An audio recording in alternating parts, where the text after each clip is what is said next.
তিন দিন ধরে মৃত যুবকের চিকিৎসা করার অভিযোগ উঠল মালদার কালিয়াচক থানার এক বেসরকারি নার্সিংহোমে। অনলাইনে জেলা স্বাস্থ্য দফতরে অভিযোগের পরই বেসরকারি নার্সিংহোমে এমন কাণ্ডের পর্দা ফাঁস হলো। এমন ঘটনার পর চাঞ্চল্য ছড়িয়েছে মালদা জেলা জুড়ে। 24 বছরের যুবক সাকিরুল ইসলাম গলব্লাডারে পাথরের চিকিৎসা করতে মালদা জেলার কালিয়াচক থানার সুজাপুরে 12 নম্বর জাতীয় সড়কের ধারে এক ঝাঁ চকচকে বেসরকারি নার্সিংহোমে ভর্তি হন। শুক্রবার সে ভর্তি হয়। ওই নার্সিংহোমের কর্তব্যরত চিকিৎসক মাইক্রো সার্জারির মাধ্যমে গলব্লাডার অপারেশন করার পরামর্শ দেন। সেই পরামর্শে মানিকচক কলেজের দ্বিতীয় বর্ষের ছাত্র সাকিরুল শনিবার অস্ত্রোপচারে রাজি হন। শনিবার সন্ধ্যায় অস্ত্রোপচারও হয়, কিন্তু অপারেশন টেবিলেই তার মৃত্যু হয় বলে অভিযোগ পরিবারের সদস্যদের। তবুও নার্সিংহোম কর্তৃপক্ষ বিষয়টি লুকিয়ে রেখে পরিবারের সদস্যদের জানান অপারেশনের পর সাকিরুল অচৈতন্য রয়েছে, আইসিইউতে রাখা হয়েছে। এরপর আর পরিবারের সদস্যদের সাকিরুলের সাথে দেখা করতে দেওয়া হয়নি। এমনকি চিকিৎসক ও পরিবারের সদস্যদের জানান সাকিরুল সুস্থ আছে। 3 দিন কেটে গেলেও নার্সিংহোম কর্তৃপক্ষ সাকিরুলের সাথে পরিবারের কোনো যোগাযোগ করতে দেওয়া হয়নি। এমন অবস্থায় সাকিরুলের পরিবারের সদস্যদের সন্দেহ হয়।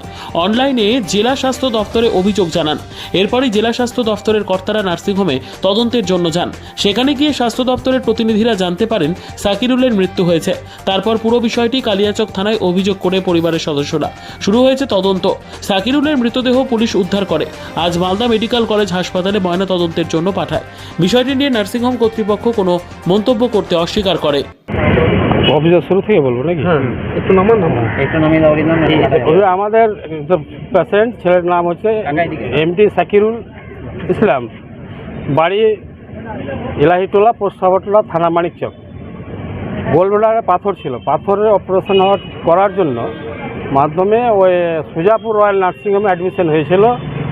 শুক্রবার অ্যাডমিশন ছিল, শনিবার তার অপারেশন হয়েছে। অপারেশন হওয়ার সময় সে এতে অপারেশন টেবিলে মারা গেছে। এর কারণ হচ্ছে যে আমাদের যা গার্জেনদের কাছ থেকে ওই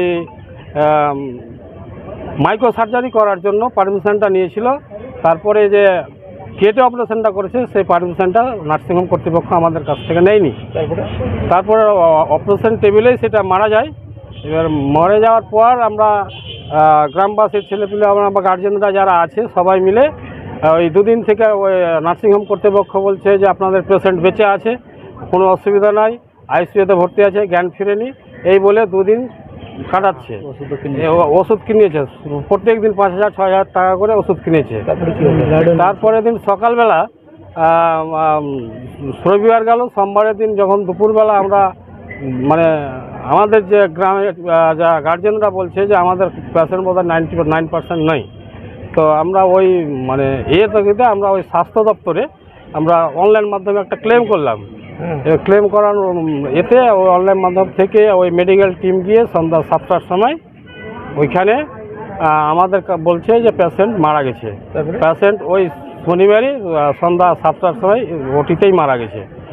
এবার ওই মৃত্যু রোগীকে নিয়ে নার্সিংহোম কর্তৃপক্ষ ওখানকার যে ডাক্তারবাবু বা স্টাফরা আছে তারা বারবার বলছে যে পেশেন্ট বেঁচে আছে বলে ওই বিল বাড়াতেই থাকছে। কত টাকা নেওয়া হয়েছে এখন অবধি আমাদের কাছ থেকে টাকা 55,000 টাকা বিল উঠিয়েছিল শনিবার থেকে।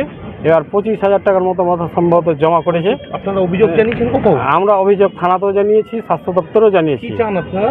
আমরা ওই নার্সিংহোম কর্তৃপক্ষ শাস্তি চাই, বেআইনিভাবে আর প্রশাসনিকভাবে ওর আমরা শাস্তি চাইছি। আপনার নাম? স্বাস্থ্যের টিম না গেলে এইভাবে চলতো না? স্বাস্থ্য টিম না গেলে আমরা বুঝতেই পারতাম না যে আমাদের আছে। আমি একজন মাস্টার মানুষ, আমি 3 বার গিয়েছি ওখানে, আমাদেরকেও বলেছে যে নাই। আমার নাম এমডি নূর নবী।